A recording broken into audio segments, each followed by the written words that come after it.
ToplessRobot.com presents... Dude, Luke, the printer's still busted, man. What the fuck?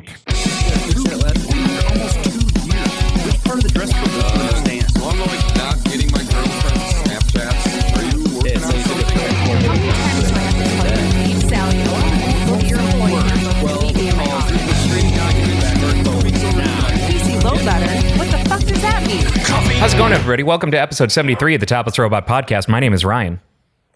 That's Tyler. Look at him go. I'm Brooks. Look at his butt. I'm Dan. That was for you. Viewership just went up. I'm Tyler. We're a foot-only podcast. Oh, that's Yeah. right. Sorry. Ones of viewers. Only podcast with my kick-ass new Ninja Turtles socks. They came with one for a pair for each turtle and one that is just like the logo. I've got these regular ass socks. They don't have anything on them. I'm picking it up today. Oh, Yeah. man. He's got some checkers. Pick it up.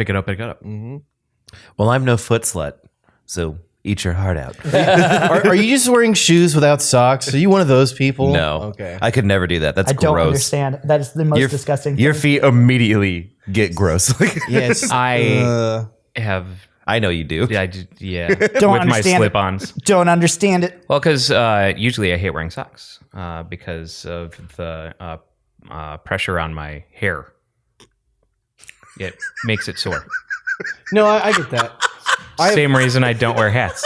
I have fucking hobbit feet and knuckle hair, so I've worn And socks. like when you wear gloves for too long or something Yeah, like that, you it's end like, up just with sore hair on your knuckles. You're such a fucking baby.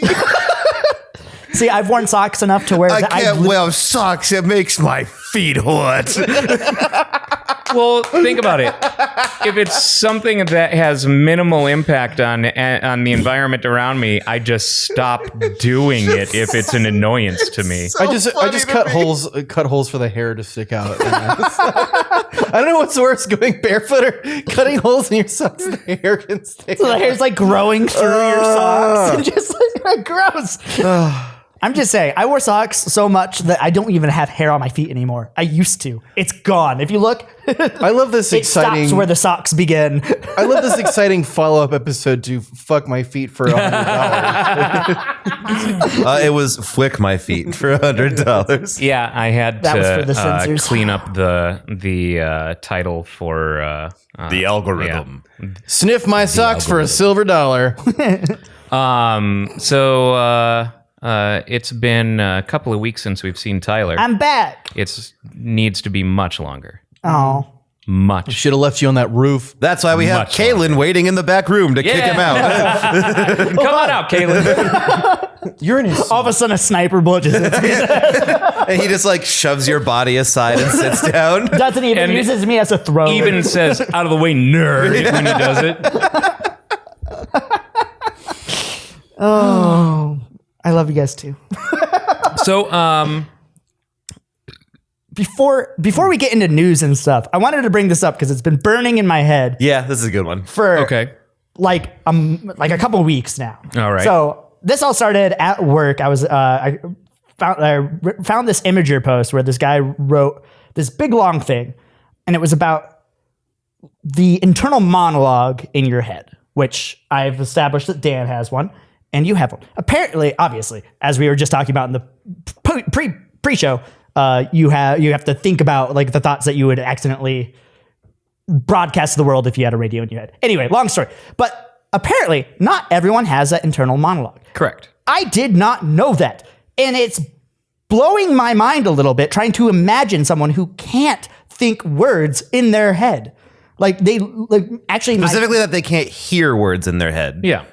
They have to visualize text. You've heard this before? This was originally brought to my attention in 2012 when the article was written about a person who encountered a person. Cool. I didn't see that article, okay? But it like was 12. it's everything in the internet goes in cycles. Yeah. Right? Yeah, always. So it's like it had the same impact in 2012 when it hit as when the whole concept resurfaced a few weeks ago now. And yeah, it's people, and the point that is always driven home by that is the people who think one way can't imagine how the other people exist. Like literally, what the quote that really sticks with me was one in that article, which was like one person when they were talking with the guy that wrote that article was like, before I talked to you, I thought that those like echoey monologues in movies, I always thought like, how cool would that be if that was real? And it was like, that's so weird to me. And dude. Since I've been talking about this for the last few weeks, even though apparently it's an old concept that has been on the internet for a while, I've asked pretty much every person that I've been talking about, and it's a lot more common to find people that think the other way that can't have that internal monologue than I was expecting. Really? Yeah. And this is weird to me because you had that experience where most of the people that you polled that night said they don't have an internal monologue. Yeah. Everyone I have asked does. It was in my office. Nobody has given me the answer that they cannot hear their own voice in their head. In my office, I had a round. It wasn't most of them, but it was like 30% of my 15-person team. So probably like 4 or 5 people didn't have the internal monologue. And then I went home and I was talking to my mom about this, and my stepdad didn't have it. And he literally, the way he described it, yeah. Yeah, he literally was like, wait, you guys can think words in your head? That's like a fucking superpower. Like, I wish I had that. And he went on to say, like, this was one of the reasons why he doesn't like to read, because it's not very intellectually stimulating to him, because he can't like make those voices. He's not, it's not like, I mean, basically when we read to ourselves, it's like an audiobook that's self-produced, that's produced in your own head. Exactly.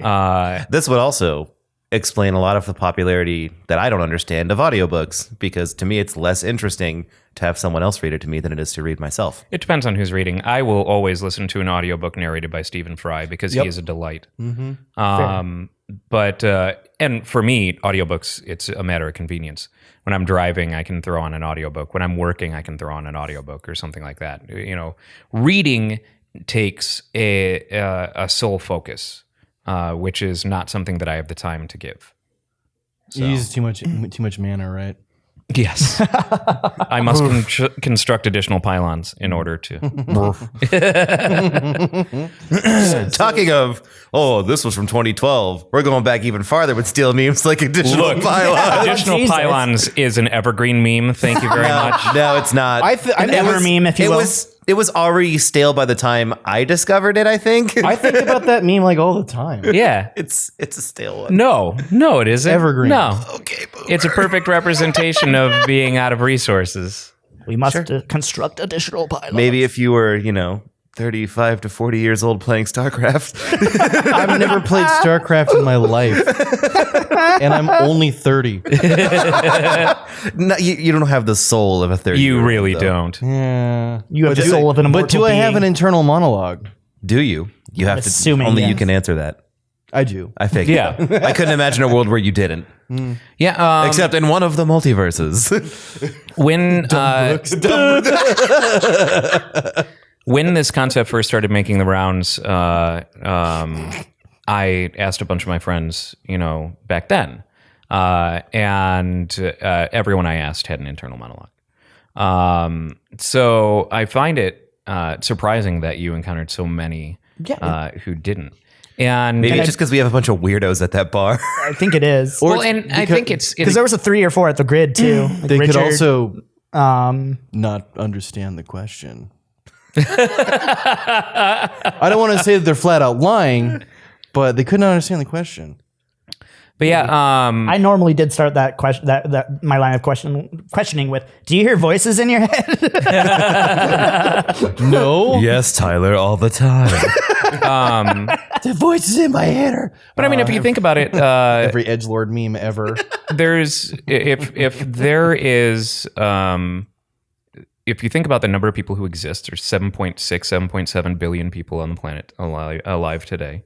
There's going to be enough variance in brain development that's going to cause different, branches, and some things are going to be so personal and menial that you wouldn't even think. Like, I remember there was this Twitter tirade that was started a while back about a woman saying, "Who fucking washes their feet?" or something like that. And no, someone got called out for not recognizing their privilege for talking about washing their feet. And she's like, what the fuck are you talking about? And then it like came out, that lots of people don't wash their feet or don't wash their legs or something like that when they're in the shower or some shit. And I'm like, are you fucking kidding me? What? Yeah, right. I used to like watch- just weird things like that. Or how do you wipe your ass? Like that's always a good one because, the bathroom time is very private time. We don't usually talk about how we do things. Ryan, how do you wipe your ass? There are people, and they may Is this be the sit here down or sitting in stand front up of me. argument? Some do stand up, which is weird enough, but there are people who reach to the front to get to the back to wipe the ass. Whereas I do the cheek. lean and go back like this. I'm always very nervous about that because, like, if I'm wearing a jacket when I'm pooping or something, I got to make sure I pull everything up. I got to make sure my hair is like off to the side. I don't want to That's accidentally. something I don't ever have to think about. Because you're not wearing a jacket. Dan's tucking his beard behind his ears just in case. Joke's on you. I don't shit. He's just a Kindle down there. There's He saves it from posting. if I there- transfer all of my waste to the internet. if there can be enough variance, for sociopaths to exist, then certainly there can be variance in these other menial things that For don't present themselves. grossiopaths. Well, it does make sense. It makes sense that there's other ways of thinking. It's just when like the basic act of, or not basic, I guess, of having like that, like I couldn't even imagine life without that little internal voice inside my head. Like I just, sitting there just thinking about like what I'm going to do today, making that internal list of like the things that I need to do. I could comprehend the idea of thinking with images or text if you had to. And I think it's just because I'm so used to having an internal monologue, but it seems to me a less efficient way of thinking. I'm sure it isn't. That's just my perspective. But when I try and think that way, because I'm not used to it, it just feels Right. less I'm efficient. sure if because I've been doing that's it my the whole way life. you've been your entire life. Yeah, exactly. Then, it's not an inconvenience, and you wouldn't. You only know that way. Yeah. What's one of the things that has come up in some Oliver Sacks books is God, I can't for the life of me remember what song it was, but it was like an old woman who would like couldn't even get any sleep, or it was an old man, something like it's inconsequential, but like they couldn't sleep because they were always hearing music. And so he, And it was the Cantina Band. no, it would be Cometh to my house, and he eats all Overlap of simultaneously my with food. "What if God was one of us?" Actually yakety sax the entire time. he could change the music, and Benny sometimes Hill. the music would change depending on his feeling, but the sensation that he received was one of as though someone were playing the music on speakers next to his ears. And it's because the wiring was just mixed up between his ears and his brain. Like that interpretation was just kind of mixed up. should So have he seen a could professional literally hear Oh. the things that he was thinking about. Actually, factually hear. Because, So when it you wasn't the internal. It was like, to him, it felt like it was external. Like something- Right, but it like you was talking to internal. me. But yeah, it felt like for Right. his perspective, Right. it was like you talking to me, not that because the wires are weird crossed there. difference that even though you hear the voice in your head, you don't actually hear it, Exactly. in there. You can. When you hear your internal monologue, it's very clearly not something that's coming from over there. It's here. It's in here, and you're not actually. I would hazard a guess that you're probably not even actually using the part of your brain that's for interpreting audio signal, like Yeah, I would guess the that. signals that come in through your ears. I would expect that it's utilizing a different part of your brain in order to interpret that. Most But likely, yeah. I had to take some kind of drug that made me start hallucinating, and for when I was sick on pneumonia mescaline. and I had that exact kind of experience where I was hearing the music outside of my head and I didn't know what was going on. So I started asking people, "Do you hear that music?" And they're like, "You're crazy." Yeah, that can happen with hallucinogens as well. like No, in I'm general. just on ketamine.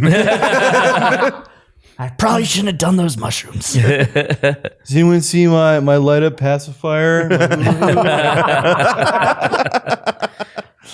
So enough on all that. Yeah, it's all like super fascinating. And now, just imagine any of the normal day-to-day tasks that you do that just seem like second nature. How the fuck would I do this any differently than I already do?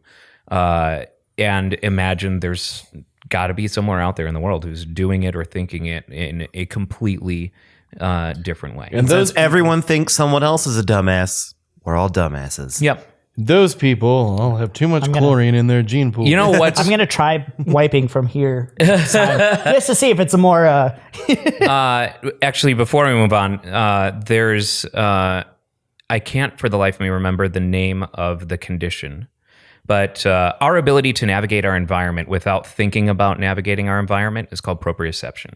And it's, just your body works on autopilot. Your brain, without you even knowing it, takes a mental map of the environment that you're in, and your legs move, and you don't have to think about all these things. Without that proprioception, you have to actively be thinking about the way that your leg is going to move one foot in front of the other and every single aspect of your movement and things. There are people who do not have proprioception. And so this was on an episode of Radiolab. This guy doesn't have proprioception.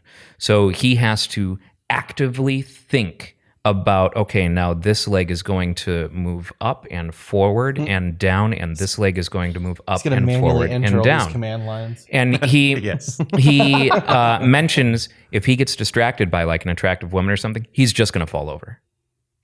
Because his brain, if anything distracts him from I didn't know Master being Roshi was in a hyper radio engaged in movement and locomotion, he's done. He's just going to fall. It's sad, but also funny. Yeah. That would be the hardest thing to live with. Yeah, it sounds like hell. Yeah. Yeah. I've been high and Like, had talk to about- think about breathing, and that was already a nightmare. Talk about not being able to walk and chew gum at the same time. That's a real thing. Yeah, it really is. That's awful. I thought you were going to go into a thing about like actually like mapping your surroundings and not, being able to go places and actually know directions and stuff. And I was like, I don't know anything. I walk into a building and I will immediately forget where I am and come outside, I have to reorient. I'm like, No, but interesting, though it's not directly connected to the whole proprioception thing. Interestingly enough, your brain automatically makes a geometry map of any environment that it goes into, comprised of triangles. It's basically a mesh map of your environment, so it can understand the terrain that it's around. And you do nothing to make that happen. Your brain is just like, yep, here's the information. We've taken in all this information, and you can't necessarily actively access it or anything like that. It's just a fact of life. It's what happens. Bummer. brains are weird. Yeah. Brains are super weird. stupid. So I finally saw Jojo Rabbit. It's so good. Non-applicable. Did you see it? Yeah. That's okay. It's not in theaters. So now of the Best Picture nominees, I've seen Jojo Rabbit, Once Upon a Time in Hollywood, Parasite, and I seen Parasite. think that's it. What are the other ones that are up? 1917, Little Women. Joker. Oh yeah, I've seen Joker. I wanted to see 1917, but I feel like a lot of the Oscar-nominated movies, with the exception of the first few you mentioned, have had a very limited release around here. Well, and the Joker, but I just didn't want to see it. Yeah. But Well, Little Women had a big release. It's just not necessarily on our radar, I don't think.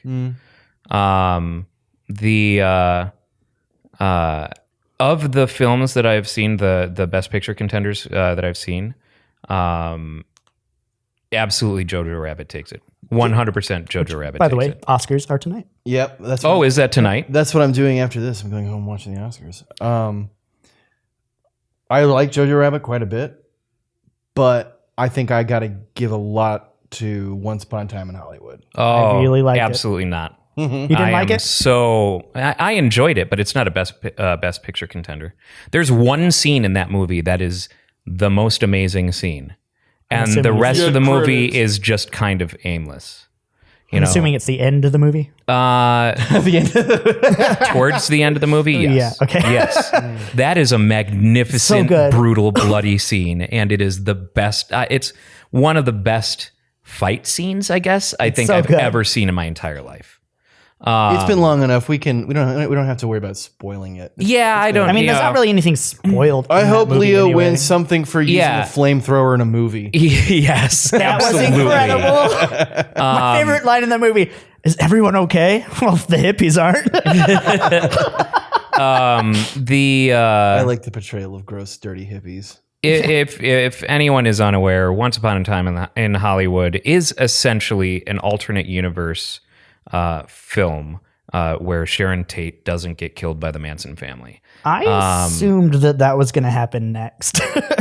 I assumed that it was That- going to that was fill in the blank afterwards. Like, Right. Him going over to the party was just like the rest of the hippies were going to come and kill. Right. Because the ones that came to his house were not the ones that historically actually killed Sharon Tate. Right. And I didn't know, like, when I had heard that, about Manson and everything like that with, within the same conversation as talking about Once Upon a Time in Hollywood, because I didn't really know what it was about for a long time.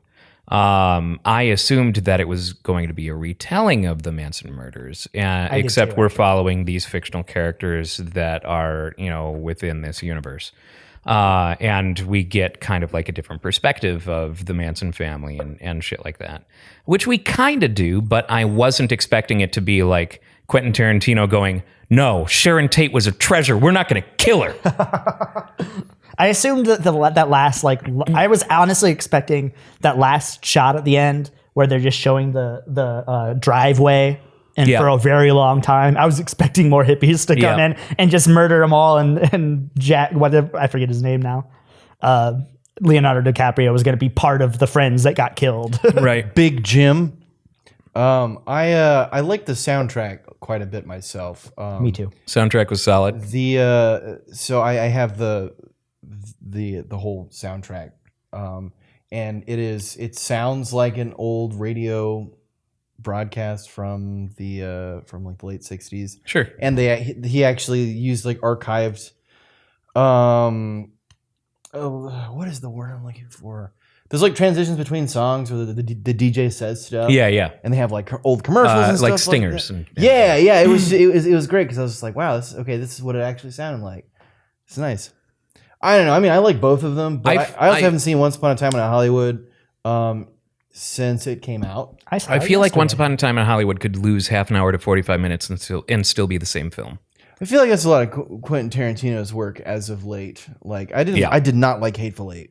Yeah, was what very was boring. it, like 3 or 4 hours long, I think? Yeah. It's like 3 and hours Netflix long. even cut it into a miniseries. Yeah, it was just it was just too much of people sitting around being mad at each other. Yeah, And but if it's I wanna Kurt watch- Russell. If I want to watch a movie where people are getting mad at each other and sitting around, then I'll watch The Thing. Yeah, yeah, That's also terrifying. yeah. Tarantino does a lot of focus on just building characters and Sure, I just feel their like relationships and good dialogue. Which there was I always enjoy. a lot in Once Upon a Time in Hollywood that didn't achieve that. You know what I mean? Like there was a lot that was just kind of throwaway. I guess That was unnecessary. It was not vital to telling us what kind of person this is and what kinds of relationships they have. I thought that the main focus of that movie was more the Hollywood atmosphere, like Hollywood, and the characters were building that Hollywood. Like it's Once Upon a Time in Hollywood. Hollywood's the main character Sure. in a way. That's kind of what I took it as while I was watching I was it. kind of with that too. It's a love letter to old Hollywood. Yeah. What I took it as was an old actor, in his last days, like struggling with his own irrelevance, with his impending irrelevance. But I feel like we got a little bit. I mean, that was part of the story, and then there was a whole bunch of parts of the story that were just parts of Hollywood, and that was the overarching story was Hollywood, old timey 60s Hollywood.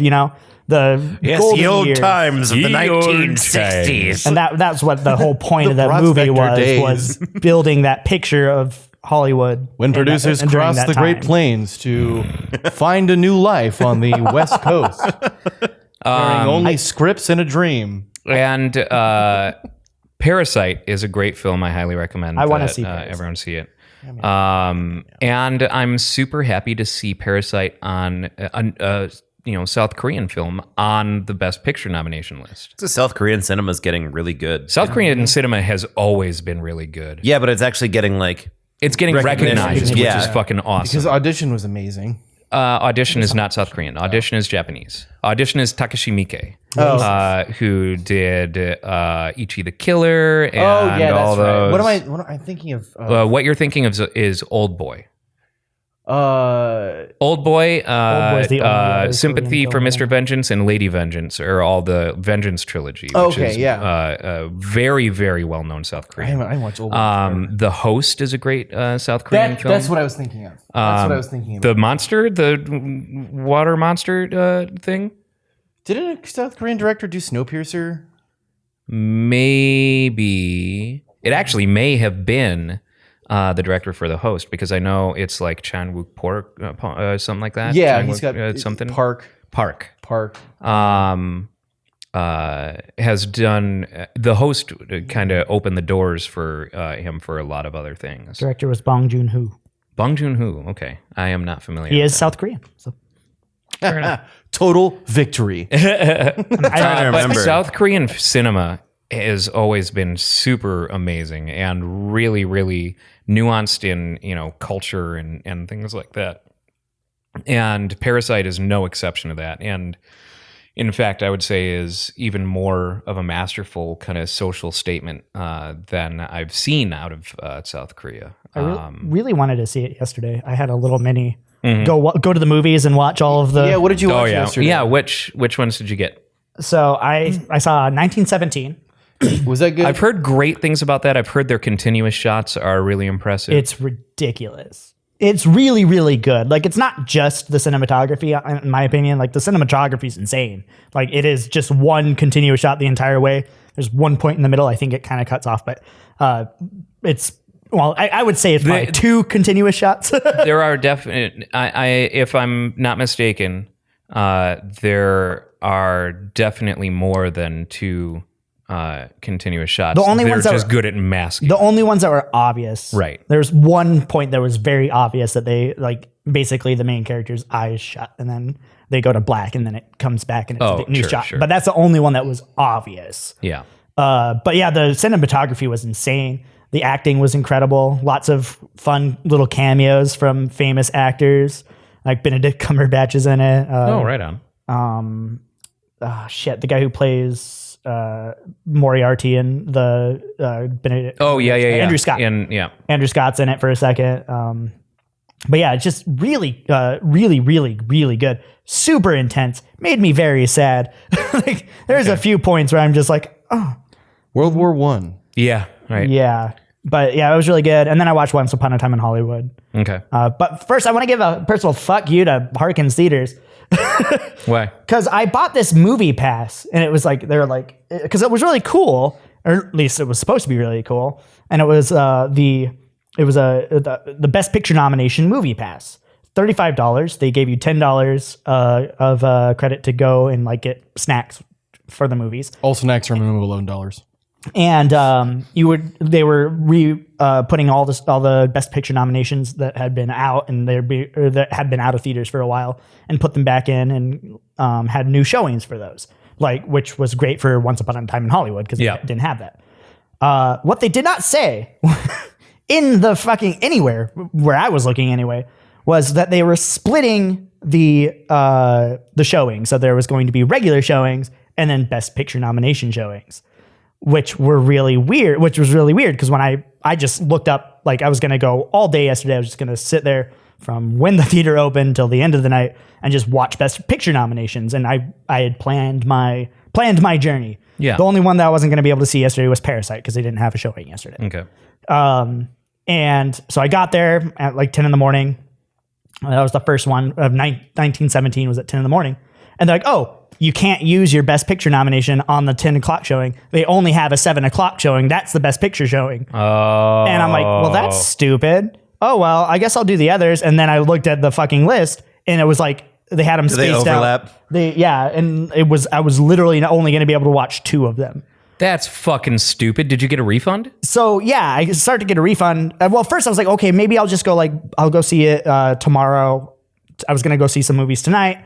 And then it was supposed to go to the 13th. So I was like, I can maybe make this happen. Sure. But then I go in and I look at the schedule and the movie fest went to February 13th, but you can only use the fucking, the pass until today. What? And I'm like, hold on. It literally even says outside that the movie fest goes till the February 13th. And the manager's like, oh, well, actually, and I'm like, no, I want my money back, man. Yeah. You were I can tell you're literally rage stammering. I was so pissed. I was like, You got fucking swindled, man. That's shitty as fuck. and I even looked at, I took a picture of the poster. I'm like, see, look right here. It literally says February 13th. He's like, I'm sorry, man. I'm like, can I get my money back? He's like, yep. And so I got my money back. Good. And then just went to the regular showing of 1917. Yeah. And then stuck around for Once Upon a Time in Hollywood. But yeah, fuck you, Harkins. That was fucking stupid. Yeah. That's really dumb. That's poorly planned. Of course, when did they start that promotion? Do you know? It went from January 31st to February 13th. It was the movie fest. The fest, sure. But when did they start offering the passes? January 31st? No, they started offering the passes 2 weeks, so 2 or 3 weeks before, I think. At least that's when I saw it. I bought them ahead of time. Like it was a couple weeks before. So that then it started. theoretically, someone would have had from January 31st, when the movie fest started, until today to use the pass. Yeah. But online and everywhere it said February 13th. Yeah, yeah. You would expect that if it's a movie pass that's where the only times that you're allowed to view with this movie pass are associated with this fest, you would expect that it would go the length of the fest. Exactly. Yeah. So we were also talking about South Korean cinema. I think I brought up a while ago that I watched like a Korean action movie that I thought was really good, Unstoppable. The main actor is absolutely massive in the film. Like he's taller than everyone else, and he's wider. He's huge, right? Sure. And I looked, I was like, I don't know who this guy is, and I'm glad he has like a nickname as Don Lee because I could not pronounce his actual name. I would absolutely butcher it. And he's 5'10". Wow. He's 5'10". He is my height. That's funny. You're absolutely massive. Well, and in South Korea, yeah, like I didn't fucking think Broly's about walking that. around here all the I was time. like, some people are shorter on the whole. Like there's different height brackets for different countries. I'm like, this dude who's 5'10" and like wide as fuck, like he's jacked in South Korea. He's a huge dude. That's funny. I didn't think about that the whole time. I was like, wait, what? Huge. And he's I didn't realize how successful this dude is. He's in a shitload of movies. What's his name? Don Lee is his like nickname as an actor. He was in Train to Busan. Oh, okay. The gangster, the cop, the devil. yeah, that's another. He's going to be in the Eternals. South Korean. Ma Dong-seok. Oh, okay. Oh, I recognize him. Yeah, he's been on the last one. Oh, yeah, that guy. Train to Busan Meatface. is another incredible South Korean film. Big old dude. Oh, he's going to be in the Eternals. Yeah, just said that. Did The he? Eternals I spotlight. said that. I was not paying Thanks, attention. Tyler. Thank you, Tyler. I just ignore you, honestly. Oh, he's going to be in the apparently- Eternals. He was in an arm wrestling movie called The Champion. Is it Okay. is it like anything like Over the Top? He's going to That be. movie's free on YouTube right now. He's also going to be in the Eternals. He's Jesus He's going to be in the Eternals, guys. Did you hear about that? I think there's a rumor that he's going to be in the Eternals. The what's that? I heard that he's going to be in the Internals. The Externals, I think. Oh, shit, that's right. Sounds like an Eternal Affairs The thing. Internals was the prequel. I forgot about that. Yeah. Idiot. So the other, I mean, and Joker up for a nomination. Yep. I don't think that it deserves it, but it's going to get way more credit than it deserves. I think it deserves having. I think Joaquin Phoenix deserves yeah. Best Actor, or at least to be nominated for Best Actor. Yes, but Joker doesn't deserve Best The Film. movie. No, Yeah. absolutely not. I will say again. I said it before. It was definitely one of those movies where I left the theater and it affected me. Like like it's definitely one of those things where it's like, wow, that's heavy. But yeah, I agree with that. It's I not- mean, it's heavy, but it's like, I pretty can paint by see numbers. where incels idolize the character. I can also see, like I have to do the dance on the stairs. but like in the same way, That wasn't the incels. That was well-to-do tourists. yeah. And it was basically a retelling of Taxi Driver. Yeah. And That's a great Madness. film. it is a great film. That little thing It was he great the makes first time around, like. on his arm when he Yep, yeah. like I've always thought that slider. was cool. Yeah, I've always thought that was cool. You talking to me? Well, you must be talking to me because there's no one else here. I don't see anyone else here. And classic lines, and I think wasn't it Jodie Foster plays the 13-year-old prostitute in that? And there's a lot of hard hitting and kinds of things where if you were to watch it today, even still, it would move you, and probably a lot of the same political things that come up in that would still ring true today. It's a rough, dirty movie of its time that managed to hang on. And Harvey Keitel's a pimp in it. Yeah, Oh, yeah. yeah, that's right. But like you remember the scene where he goes to the campaign office for the politician and shit like that, and like just feeling disenfranchised, and just this guy who doesn't understand the world around him is continually struggling to get the world around him to understand him and find some sort of tribe and some sort of meaning, and just ends up kind of spiraling. And As you do. It's the same kind of thing with Joker, where, you've got a guy who's disenfranchised with life, isn't good at the thing that he wants to be doing, and is being fed lies by his, insane mother. All kinds of just like the world packing down on one person, and then he becomes this unintentional symbol for, the revolution against the upper class. It's like it's a story that will probably always be relevant. Always, yeah. Because that's a story that every era and every culture has experienced and will experience. Yep. Until the inevitable heat death of the universe. Yes! And but yeah, I think that Joaquin Phoenix deserves recognition for His portrayal. his work in that role. Absolutely. He's a good actor. Overall, I liked his stuff. He's a good actor. Seems like a bit of a strange human being, but a great actor. A lot of actors are fucking weirdos. It seems to be, well, not a prerequisite, but Yeah, right.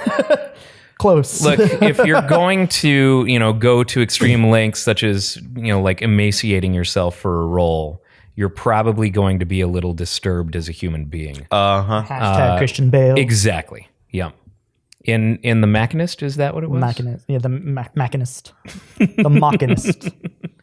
Shut up. The Machinist, where he goes Mach 5. The Deus Ex Machinist. Exactly. Exactly. Thank you. I knew you would get me. My coffee is really making me jittery, and it's hard to talk. This is really hard. Really? I thought it was all because Harkins fucked you over. Oh, I mean that too. It was half rage, half. Also, I'm over caffeinated like shit right now. You do that to yourself. I'm sorry. You do, and that's what really hurts. So, I think now that I know that the fucking Academy Awards are tonight, we should go down the list of Worst films of all time. we should go down the list of nominations and make some predictions, and I'm okay with it. I've probably seen zero of all of them. Oh, probably. Yeah, but you. That's I'm going to be as that'll be the flippant fun. as possible. That's what's going to make so. this interesting. What were the? So we should go best picture first. Yeah. And then when we're done with this list, I want to talk about Dweegons and Leprechauns. I don't know what that means. Oh, that's right. I forgot that. I forgot that The Irishman is nominated for Best Picture as well. Which is kind of cool because that's a Netflix. The boring Netflix movie. is really showing in full force at the Oscars this year. Yeah, because Marriage Story also was Marriage Netflix. Story. Yep. So Best Picture nominations are 1917, Ford versus Ferrari, which actually I've heard great things about. I heard it was a good movie. and I'd like to check that out. Joker, Once Upon a Time in Hollywood, Parasite, The Irishman, Little Women, Jojo Rabbit, and Marriage Story. I think 1917 is going to win it because war pictures tend to play very well. Yeah, that's my expectation. And it was also very, very, very, very, very, very good. My expectation is 1917 is going to win. What I want to win is Jojo Rabbit. That's my pick. Yeah, for me, yeah, I agree. Jojo Rabbit is one of my favorite movies that I've honestly it jumped into my top 10. A movie hasn't time. A movie hasn't stuck with me and hit me in that way in a very long time. Have any of these Best Picture nominations covered a topic that is excruciatingly relevant to the news that happened in the last 3 weeks? Joker. I mean, yeah, kind of. Jojo Rabbit. Yeah, but in some ways, you've got blind fanaticism and brainwashing of children to a tyrannical despot. Yeah, but it's got to be something that rich people will like, because as we all know, the Oscars, where we appreciate and enjoy the ceremony and how cool it is to like see people win awards for stuff. But it's really just rich people patting each other on the back. It's rich people patting each other on the back and promoting their movie, buying people's votes. So that being said, I hope that Once Upon a Time in Hollywood wins, because I really like that movie. I would love it if Jojo Rabbit won, because that'd be awesome. It will probably be a movie that I hate or haven't seen. Actually, out of the top, or that I hate and haven't seen. I don't think which is the Joker. Of the ones that I've seen in that are nominated for Best Picture, I don't hate any of them, and I can't see myself hating any of them, which is actually kind of a surprise. Yeah, this is the first year that I've been like, I could actually see myself watching all of these and maybe enjoying them. I think the only one that's on this list that I'm like, maybe not, is Little Women. I don't know that it's something that is. I'd watch the fuck out of Little Women. Goddamn sexist over here. Well, no, I read the book. He hates Little Women. I'm going to give it to Ford versus Ferrari because vroom vroom, cargo fast. Damn right, brother. Yeah. How about you, This Tyler? is fucking America. Tyler. Yeah. My pick again. Enjoy out of enjoyment. I agree with you. Jojo Rabbit, but I think that 1917 is going to win. Oh, that's right. Jojo. Best actor nominations: Jonathan Pryce in The Two Popes, which I haven't seen. Adam Driver for Marriage Story. Antonio Banderas for Pain and Glory. What? Joaquin Phoenix for Joker. And Leonardo DiCaprio for Once Upon a Time in Hollywood. Go Star Wars, man! Well, I'm going to give it to Two Popes because the scene where Pope battles Shadow Pope was really good. Everyone's got to have a doppelganger fight. His deep, intense, emotional portrayal of Shadow Pope was breathtaking. Shadow Pope, who uses a Chaos Emerald to chaos control himself away from the battle. Can we make this? Can we make this a normal feature? Like every year we do. I want to see Pope and Shadow Pope fight Bio Lizard. Only if it's the space version. Yeah, the space award predictions by someone who hadn't seen the right. movies. I want this to be a normal thing. Honestly, I got to say Joaquin Phoenix is probably And the Sonic Adventure 2 theme plays in the background, but it's in Latin. Because Leonardo DiCaprio, but it's all a cappella. It's all done by a choir.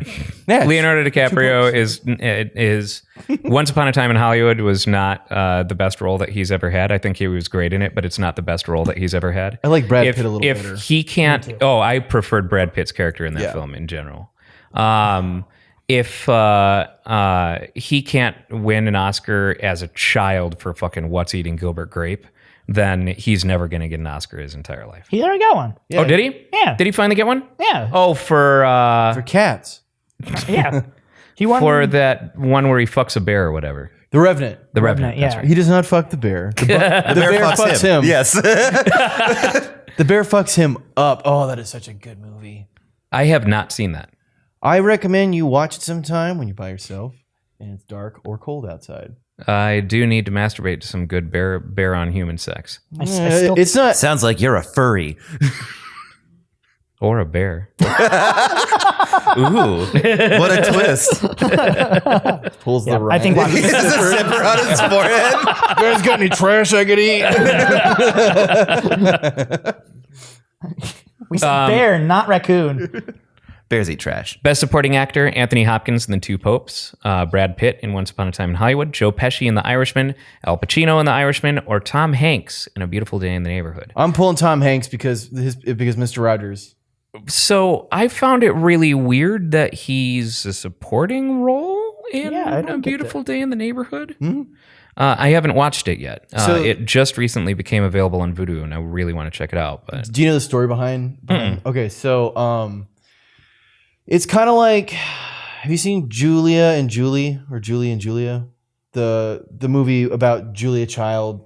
oh yes, So it's a similar kind of story except that it's someone who was like interviewing Mr. Rogers for like about his life or something like that, and he was expecting to find the usual garbage that you do in any celebrity's life. sure. And Except the whole- absolutely not in Fred Rogers' life. yeah, the whole experience was like transformative, I think, to the writer in and of itself, and affected him personally. And I think that's the story that's being portrayed. Because I read, I forget, I think he was publishing with the New York Times. I do not remember. So kind of like how Frost Nixon would be the supporting role. Yeah. Yeah. Mm-hmm. Yeah. So, but I have not seen it. Tom Hanks is like America's uncle. Yeah. He's think- one of America's cool uncles, because you have Tom Hanks, who's the cool uncle that you're worried will be disappointed in you. You have Dave Grohl, who's like, yes, you should start a garage band. He's the cool uncle who tosses you the keys when you're 10. Yeah, Yeah. exactly. He's like, here you go, kid. Gives you a beer. Put some gas Don't in it tell when Dad. you're done. Yeah. Yeah. You have Jack Black, who's another one of America's cool uncles. Sure. We should circle back to Sorry, Jack Black is the cool uncle that gives you a beer and says, Yeah. Yeah. no. Jack Black is the cool uncle that takes you to a concert or a show you're not supposed to go to. Yeah. You know, like Tenacious D. Here's to you, America's cool uncles. Yeah, I think my guess would be on Tom Hanks as well.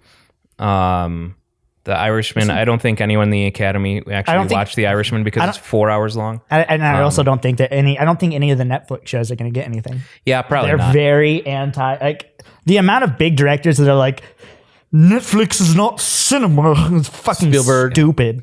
I would kind of love to see Brad Pitt win it, though. Yeah, Because I did super enjoy Brad Pitt's role in Once Upon a Time in I Hollywood. like seeing Anthony him. Hopkins I like wins it. seeing him fight Bruce Lee. That was when he fucking tosses him into the car and just leaves a dent. Yeah, that was kind of a weird representation of Bruce Lee, though. It felt like Apparently, like, so Quentin Tarantino got super under fire from the Bruce Lee's family. Yeah. But he says that he based the character on his fucking biography because apparently Bruce Lee was very full of himself and was Really? extremely cocky. He was. Yep. Yeah. So apparently that felt like an odd portrayal of him to me as well. Because that's not how we have typically seen him portrayed. Like in That was actual Bruce Lee, not film Bruce Lee. right. which again, Hollywood. Yeah. To the overall theme of the movie. he hadn't been beat up enough at that point. They were filming the Hornet in that movie. Yeah. Yep. Best actress Charlize Theron and Wow, thanks. in Bombshell. Didn't want my prediction. No. Yeah. Oh, this is predicted. did you, go on? No, I was just going to give it to the other guy from Two Popes. Yeah, I thought figured. his the scene where he was dressed up as Satan and he walked up behind the Pope and hit him upside the head with a giant hammer. That was good. I thought it was a bit contrived myself. Well, I think it was it was Little on the representative of like the corruption in the church because he destroyed the mitre with the hammer. Right. They may as well have just spelled it out, though. Yeah. But that's bad writing. He was still a great actor. So He pulled that you just hammer got to and slam off. trust the miter touch. Exactly. Christ. Exactly. Fucking Christ. hate you, Brooks. Jesus Christ. You're never gonna be able to pass a Meineke again.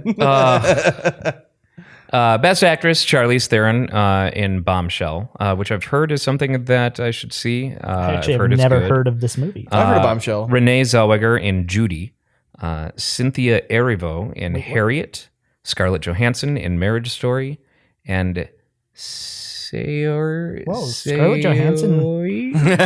Saoirse. Saoirse? How's it spelled? Oh, so it's Irish. I always pronounce it Saoirse, but I know that's not Saoirse. It's Saoirse. Saoirse. Okay. Saoirse Ronan, in Little Women. Scarlett Johansson taking the Best Actress and Best Supporting Actress nominees this year. I didn't know that. But yeah, in Marriage Story. And again, I've heard that Marriage Story is great, but I've also heard it's incredibly depressing. Cynthia Erivo will win as the token one.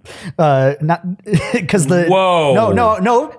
And let me finish this. Let me finish this. It's the one. She'll be the one that the Academy Award. The Academy is going to be like, hey, we got to choose one non-white person. Right? Yeah. We got to choose one non-white person to win it, even if she deserves it. That's gonna be how they're going to basically choose it. Yeah, because so far looking through Best Actor, Best Supporting Actor, and now on to Best Actress. Let's see, Best Actor all white, Best Supporting Actor all white, Best Actress one black person, Best Supporting Actress all white, Best Director one Asian dude. Yeah. Wow. It's going to be their, which is horrible. Shit. Yeah. Like it's terrible. I didn't realize how bad this was. That's this what I really mean. Bad. That was what I was saying was not racist. It's why I enjoy Oscar season, but I'm never like, oh boy, this is like the Olympics of movies, because it's not so bad. Okay. So, I forgot how many fucking categories there are. So we're just gonna stop at supporting actors. What about who's gonna win best boy or best grip? Well, for the current category, I'm going to give it to Saoirse because I know we talk about the pressures that the industry has on women specifically, and all of the extra stuff they have to do.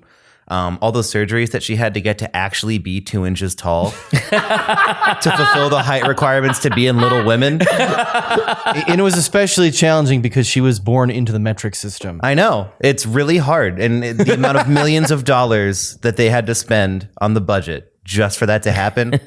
And I don't know if she'll ever recover, you know? They have to undo all those surgeries too. It's like the machine. Excuse me, the machinist. And then Harriet looked really good, though. I really do want to see Harriet. We'll end it with Best Supporting Actress. Kathy Bates for her role in Richard Jewell, even though fuck that movie. Margot Robbie in Bombshell, Scarlett Johansson in Jojo Rabbit, Florence Pugh in Little Women, and Laura Dern in Marriage Story. I'm going ScarJo for I hope JoJo's. Because that was ScarJoJo. Scarlett Johansson's best role I've ever seen her in by Absolutely. far. I actually never thought she was the greatest actress in the world until this movie. But she can be any ethnicity. Haven't you seen?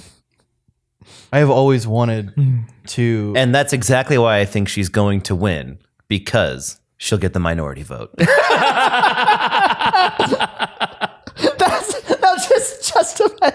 We did choose a minority. We thought she was a minority because she's been so many. I've always wanted to hang out with Scarlett Johansson because I found out, I read it in an Esquire interview a couple of years ago, that she plays cribbage.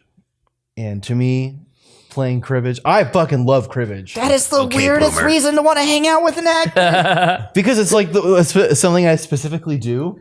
The only actor who I legitimately can think of who I actually want to genuinely spend real time with, like I would with any of you, is Elijah Wood. Yeah, Elijah Wood seems like he'd be really fun. I can see that. Yeah, because I think he reminds me of us. He reminds me of, just like some dude, that we could hang out and talk video games and talk horror movies, especially since he started up Spectre Vision and shit like that. If you took out Elijah Wood, come hang out with the bear and the big blue hair. If you took out the women hating part of Henry Cavill, I would have liked to hang out with Henry Cavill. Yeah, I don't like. I like The Witcher in spite of him. Yeah. No, honestly, but his portrayal was outstanding. Oh, it's fantastic. But every time I see him and he's quiet, I'm just like, I bet he's thinking about how he can't talk to any of the women in this world.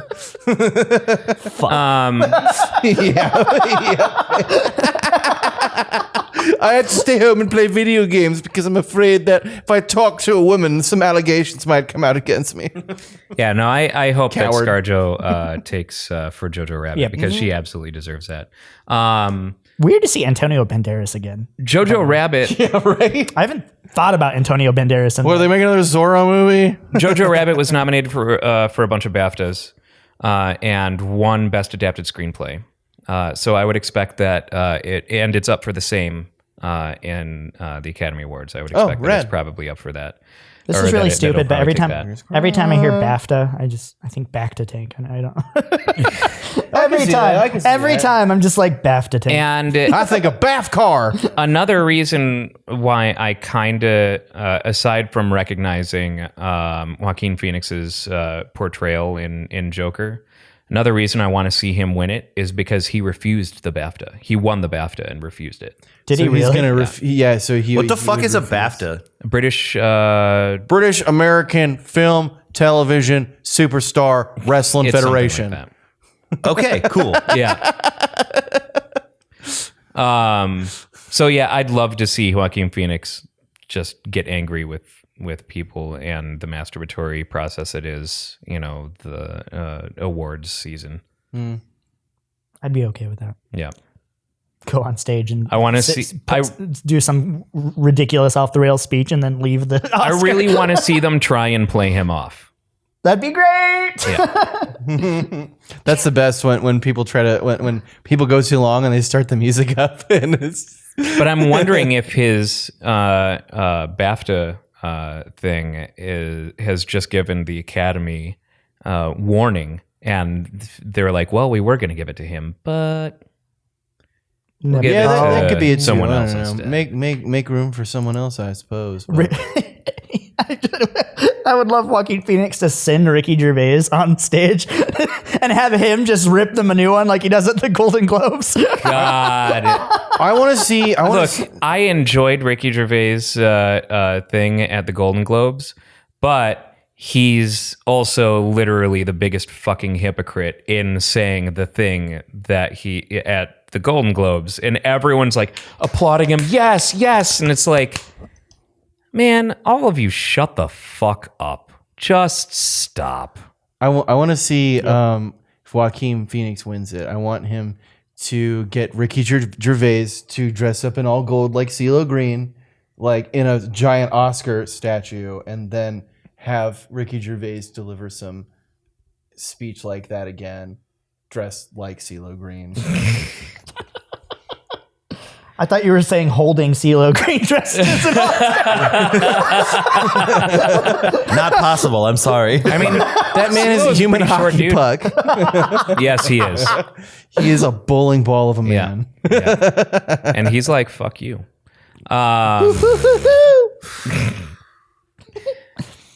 So we went Oscar heavy, but there's a bunch of stuff on the sheet. Oscars. Oh, most of it's stuff that I put down. All of it's stuff. I kind of expected us to be talking about Oscars for a while today, to be honest. So, I didn't even Cyberpunk know they were 2077. tonight, so I didn't even think yeah, about same. it. Yeah. Cyberpunk 2077 is not confirmed that they are not going to put VR in it. They're not going to make it VR compatible. Good. That's good. I hope that it's something that they end up, doing somewhere down the line, though, because I think that, especially given the environment that Cyberpunk 2077 takes place in, having that be a VR experience would be even better. Well, if you're if it's like any cyberpunk thing and you're jacking in, to Right. whatever cyberspace is, then I hope that it looks just like System Shock or whatever. It's fucking weird, and it's like, oh, this is okay. The internet's got really esoteric in a couple of years. Oh, sorry. No, you go ahead. I was just going to say, I would hope that if they were going to do something like that in the future, it would be like a ground up experience for VR, not a just Right, so it gets a standalone VR experience. Yeah, because CD Projekt Red, their reasoning is they're like, we just don't think the technology is there yet. They're right. Yeah. They're absolutely right. So yeah. Even their Slavic magic can't fix that. I think that it's there for some things, and I think that there's no reason you can't develop with that in mind. But if you're developing something that is meant to be played in VR as an option, then you're limited to the capabilities and the comforts of VR in your normal gameplay experience, which will automatically restrict your normal gameplay experience. People still try and order a VR version and they just ship it to you with a bottle of vodka. Say, start chugging. Get ready. Sit really close to the TV and drink. No, they send you one of those shitty gas station little things. You put the phone in. Oh, you mean the Nintendo Switch VR? Yeah. Except they don't. It's just the goggles with a cutout in the front, and you're like, Yeah, just holes. Wow, it's like I'm really there. I can smell Keanu Reeves. Oh no, wait, that's the booze. You're breathtaking. Keanu Reeves smells like my uncle at Christmas. And Lock and Key debuted this week. I watched the first 2 episodes. I'm on episode 8. It's really good. It's fucking awesome. It is really, really good. I am planning to. It's a Joe Hill series. So As Stephen opposed King's to Joe son. Mountain.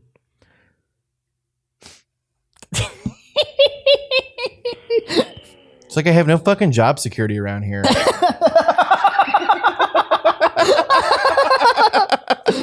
Stop stealing my job, Tyler.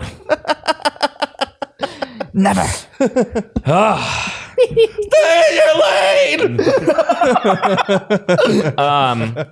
Yeah, I have absolutely fucking loved Lock and Key. It is seriously cool. Such a neat idea. It's creepy. It's it's creepy. I know virtually nothing about it. It has some creepiness to it, I guess, but I wouldn't call it creepy. I'd call it fantasy. Okay. It's magic and stuff like that. You know, there's definitely creepiness to it, but you know, it's like the basic idea is there are these magic keys, and each key does a different thing. Okay.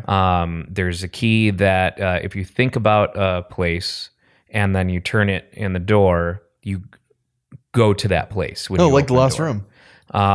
If there's the head key, which no, I'm not going to go into the head key too much. There's a mirror key, but like some of the keys are not, you know, to be used on doors. Some of the keys, like they don't even know whenever they find a key, they don't know what the fuck it does. It's just kind of And let's so, figure it out. The show. And sometimes it's not very obvious or apparent.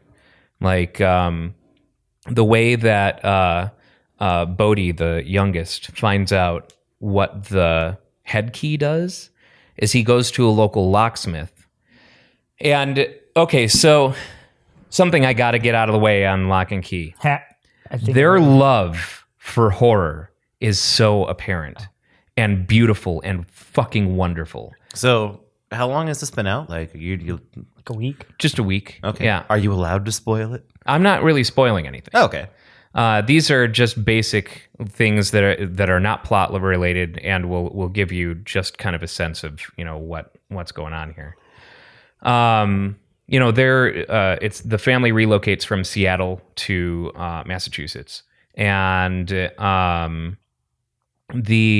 so they're, you know, new kids in a small town in Massachusetts, and everyone knows who they are because their family is famous, but they basically never, because there's Key House. Everyone knows what Key House is, and there's all these stories around Key House. But their dad got out a long time ago and doesn't want to go back, like never wanted to go back. So this is their first time there, like the kids' first time there. And so they're, you know, getting into school and stuff like that. Everyone already knows who they are, and because their family is basically famous locally. But this one kid, this like British black kid, who, kudos to the showrunners for not making the black dude who is like a love interest gay. Like, because that's a trope of making, like, if there's Just trying to if lump there's a all black of your, dude like, who's token going to be in there, representation. yeah, well, it's a friend of mine who is huge into pop culture and stuff like that, and posts about this stuff all the time on Facebook, is black and obviously way more in tune to these kinds of things than I am.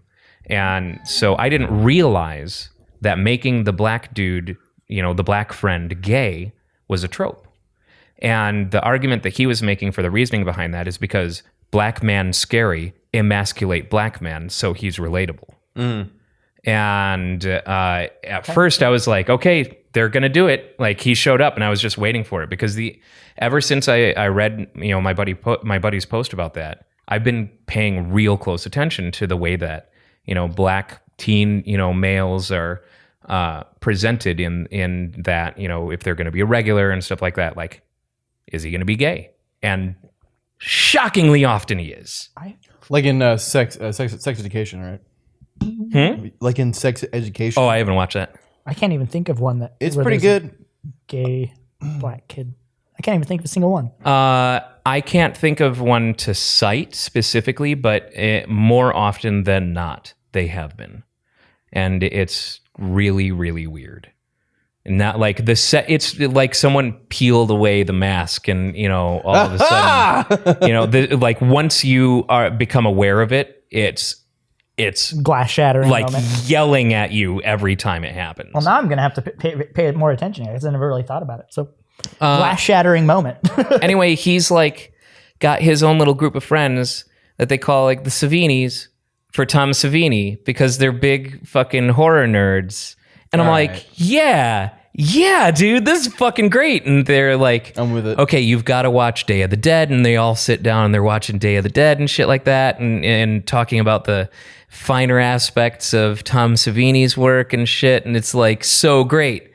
And so, yeah, like kind of just little things like that where it's like, yeah, it's not a horror series, but just these nods and these kind of like awareness. There's someone that I can identify with. Teens in love a lot of the people. Scary movies.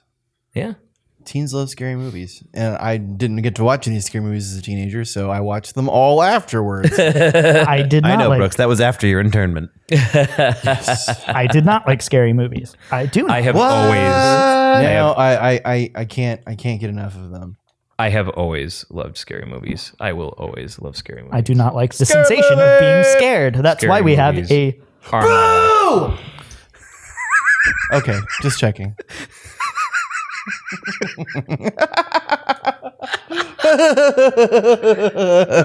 I hate all of you. All of you.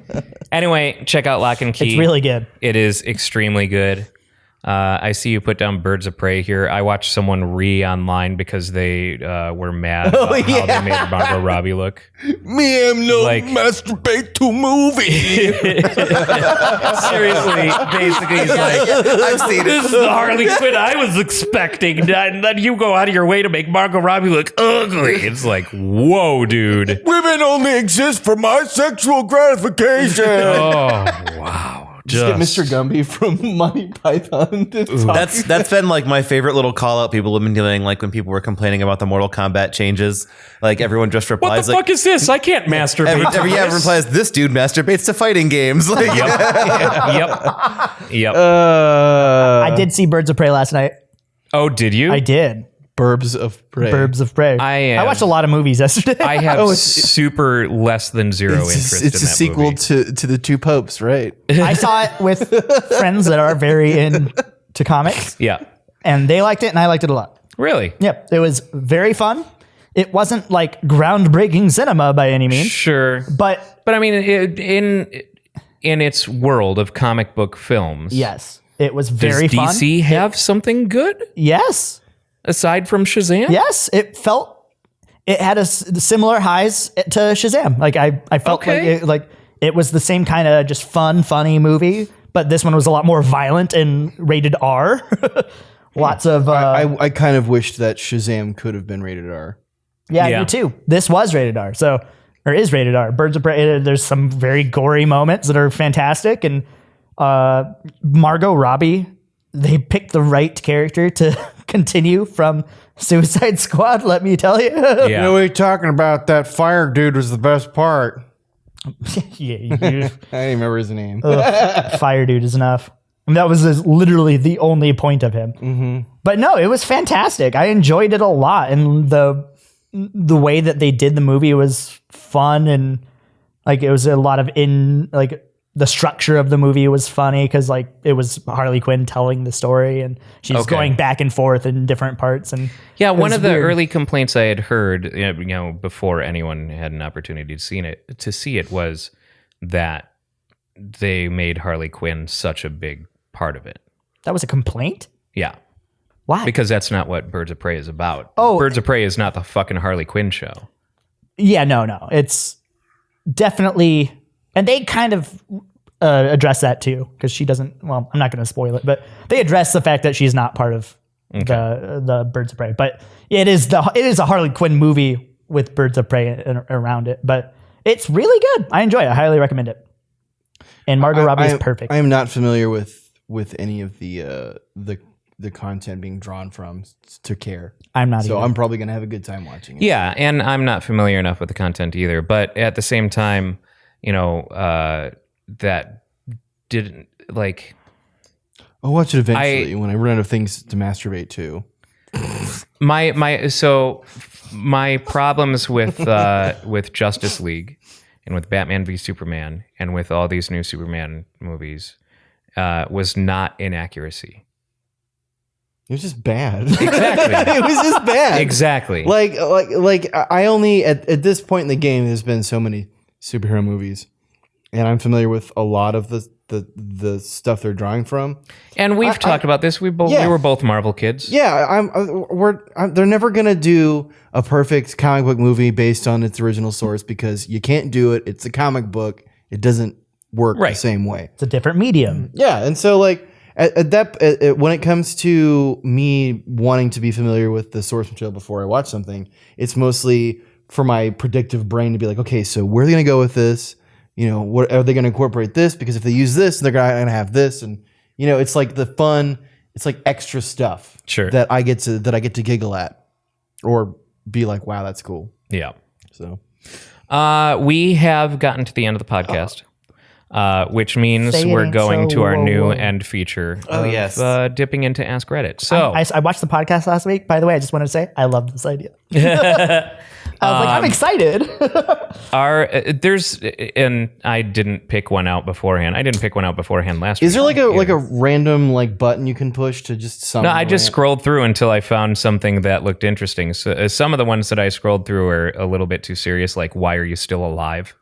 Because I haven't killed myself yet. Well, I think It the was like, question why was haven't you actually, killed yourself? yeah, the question was actually like, what is keeping you from killing yourself? Interesting. Yeah. The way you phrase that question is very important because the way I just phrase it, why haven't you killed yourself yet? yeah. Sounds accusatory. Yeah. So the one that I have decided on for this week is you got 10 seconds to ruin a first date. How? 10 seconds to ruin a first date? Ooh, it's good.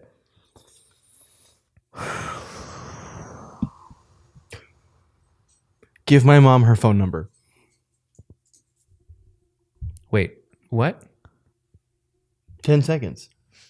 Right? You have 10 seconds to ruin a first date. Yeah. So you give your mother her phone number. Yeah. Okay. Do you tell I her thought that's that, something that you said to Oh, the first no. date. do you tell her that? Like, do you say, I'm giving my mom your phone number? Or are you giving your mom her phone number and expecting her to do something with that number? Yeah, because my mom would. My mom would. Are you treating my Brooksy Poo right? I do not.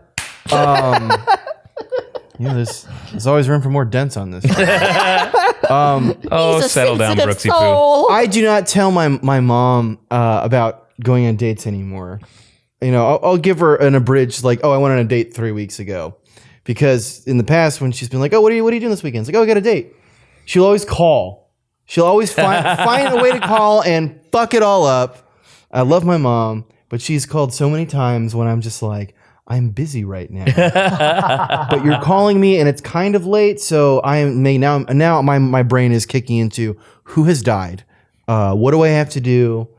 What's going on? And then it's always like, oh, I just wanted to see how your date was going when I was younger. And then it's just like, I just want to see how your date went. It's like, I told you it wasn't until now. I had to sneak off to a few bathrooms to be like, someone dying? Are you guys okay? Oh yeah, it's fine. We just want to see if you want to come over tomorrow. You couldn't have texted me that. I have a lot of resentment. I would sit down, say, let's make dating great again. You got the bill, right? Yeah, but what if it works? like what if that worked? Then I have punked myself, and I have still ruined that first date. But you Just did it for me. yourself. It is ruined. It is never still said ruined. which side is ruined. Exactly. Would you ruin a date by just being there? Absolutely. Oh no, he showed up. Show up in your robe and wizard hat. Yeah, you're asking somebody who has like, I've been on maybe 3 dates in my life, like, and I don't enjoy them. Yeah. So it's easy to ruin them because I don't want to be at them. I'm an expert at the first date. Greetings. I don't want to be here. Yeah. How's it going? I hate dates. Do you wish to consume food in silence and then potentially procreate? Now, what if that works? Yeah. See, that's actually the challenging part of this question is what if it worked? All right, what do you got? Sit down and immediately start screaming at the waiter or waitress. What if that worked? Then it's ruined for me. Yeah. Because anyone who treats the waiting staff bad, Yeah. just immediately, do the whole upper class, like, excuse me, start screaming at them for some reason. The tricky part about this one for me is there's a lot of ways to easily ruin a date, but not a lot of them are funny. Like, something that came to my mind is just like violence in some way. Like, Yeah. power bomb your waiter through your table. Like, I don't know, man. That's pretty fucking funny. yeah, it's funny, but like, I feel like that's too cheap of a way to answer it. I think like the spirit of the question is like, what sort of specifically like creepy romantic thing do you do to ruin a first date? Like, I got it. you could lean in and go, "You smell like mother." What if that works? Oh, God. Here's how you do. You find out what they're wearing to the date. And then you wear Stalk them on Instagram beforehand and then wear the same and then you thing. wear the identical thing. That would be... This is embarrassing. That's amazing. Show up in a sundress. Sundress and a big hat, So like the shitty cosplayer guy that's online. No, you also get a wig. You also get a wig to emulate their hairstyle as well. Christine. Only walk backwards, but never mention it. Yeah, that's good. Approach the good. table walking backwards, sit down, don't say anything about it. Go to the restroom. Hold on, I have to use the restroom and walk back up and make backing up like a car noise the entire time. You could just loudly tear ass as many times as you can and not acknowledge it at all. And then you'd be like, "Speak up! I can't hear you. I'm a little hard of hearing." Or only acknowledge the smell and then just be... And accuse them of doing it. Exactly. Even though it's always clearly you. You like lift your leg up, like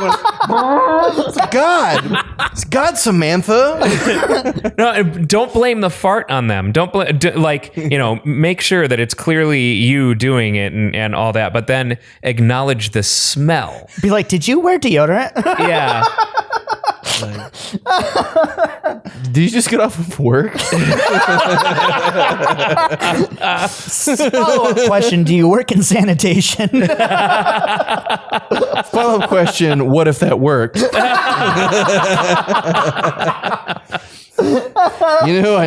I knew when he almost shit himself in front of me on the first date that he was the one. God, it reminds me of there was a short little filler comic in an issue with Johnny the Homicidal Maniac, where the guy is like going on the first date, and he realizes that he has to take a shit, but he can't get up in time, and so he shits his pants at the table, and so his mind's just racing. She's trying to keep conversation. His mind's racing, like, what the fuck can I do?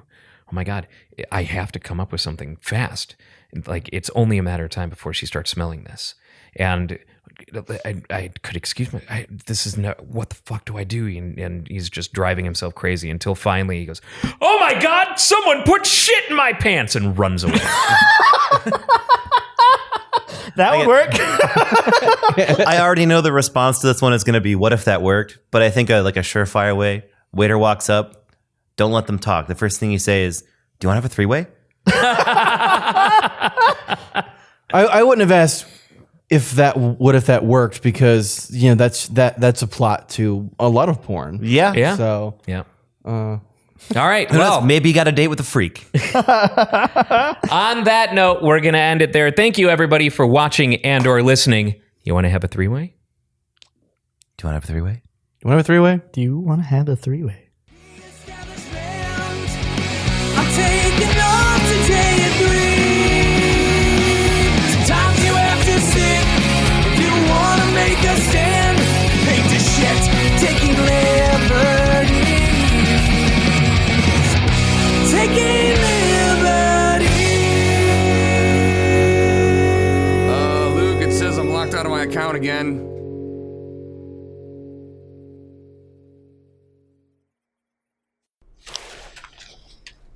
Is this your card? Subscribe if it is.